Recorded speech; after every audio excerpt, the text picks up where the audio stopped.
পারেন। কোপা আমেরিকায় নজরটা আপনারা রাখবেন গ্রুপ ডি-তেও, কারণ সেখানে তো খেলছে Brazil, Colombia, Costa Rica, Paraguay. I think এটা এই কোস্টারিকা আর প্যারাগুয়ে ভাই ভুলে যান।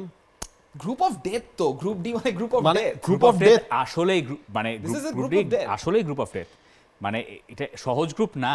না, এর থেকে আমার কাছে পার্সোনালি মনে হয় যে মেক্সিকোর আসলে যে গ্রুপটাই ছিল সেটা হচ্ছে গ্রুপ অফ। সেটাকে আপনি ওই অর্থে বলতে পারেন, কিন্তু ধরেন ব্রাজিল যদি না যায়, ব্রাজিল যদি কথার কথা এই গ্রুপ থেকে উঠতে না পারে, মানে এর থেকে বড় শক্ত ব্রাজিল কেন পারবে না? ব্রাজিল অবশ্যই পারা উচিত। কিন্তু একটা অদ্ভুত ব্যাপার হচ্ছে এই গ্রুপে কলম্বিয়া পড়েছে, এবং এই কলম্বিয়া লাস্ট 2 বছরে 23টা ম্যাচ কোনো ম্যাচ হারেনি। মানে আর্জেন্টিনার সাথে 22 ওয়ার্ল্ড কাপের কোয়ালিফায়ারে তারা লাস্ট ম্যাচ হেরেছিল। সেই ম্যাচটা যে হারলো, এর মাঝখানে তাদের জার্মানির সাথে ম্যাচ পড়েছে, স্পেনের সাথে খেলা ছিল, স্পেনের সাথে ম্যাচ পড়েছে, আই থিংক ব্রাজিলের সাথেও ম্যাচ ছিল। সো সব মিলিয়ে 23টা ম্যাচ অপরাজিত থাকা কিন্তু চলছে প্রেডিকশন গেম নগদ অ্যাপে। প্রেডিকশন করে জিতুন জিক্সার বাই টিভি, স্মার্টফোন সহ আরো অনেক পুরস্কার। মুখের কথা না। এই কলম্বিয়াতে এখনো আছেন হামেস রদ্রিগেজ, যাকে অনেকে জেমস রদ্রিগেজ বলতাম আমরা এককালে। আচ্ছা, আমাদের জেমস ভাইকে কি আমরা হামেস ভাই বলে ডাকবো কখনো?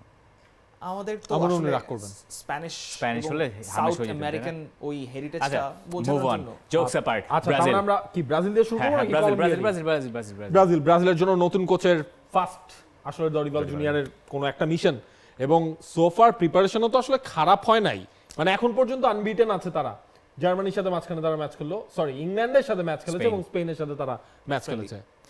ইউএস এর ম্যাচটা দেখে আসলে খুবই মনে হয়েছে যে একদম লাস্ট ম্যাচ হিসেবে, মানে প্রিপারেশনটাতে মনে হচ্ছিল যে কিছুটা ঘাটতি এখনো হয়তো আছে, কিন্তু তার যে স্কোয়াড ডেপথটা সেটা কিন্তু আসলে ঈর্ষা করার মতো একটা স্কোয়াড ডেপথ। লাইক উইংয়ে আপনি রাফিনিয়ার মতো প্লেয়ার পাচ্ছেন, উইংয়ে আপনি সাভিওর মতো প্লেয়ার পাচ্ছেন, মার্টিনেলি আছে, উইংয়ে আপনার ভিনিসিয়াস জুনিয়র আছে, যিনি এই কোপাতে যদি ব্রাজিল কোপা জিতেই যায়, মানে সেটা যদি জেতান, সেটা কিন্তু মানে এই রদ্রিগো, এই ভিনিসিয়াস জেতানোর মতো ক্ষমতা রাখেন। তার মানে একেবারে যদি আমরা চলে আসি ব্রাজিলের অ্যাটাকিং শেপটায়, নাম্বার 9 এর পজিশনটা আলটিমেটলি কে খেলবেন? ভিনিসিয়াস নাকি রদ্রিগো? কথা হচ্ছে রদ্রিগোকে দিয়ে স্টার্ট করা হবে, কিন্তু এনরিক পরে হয়তো নামবেন।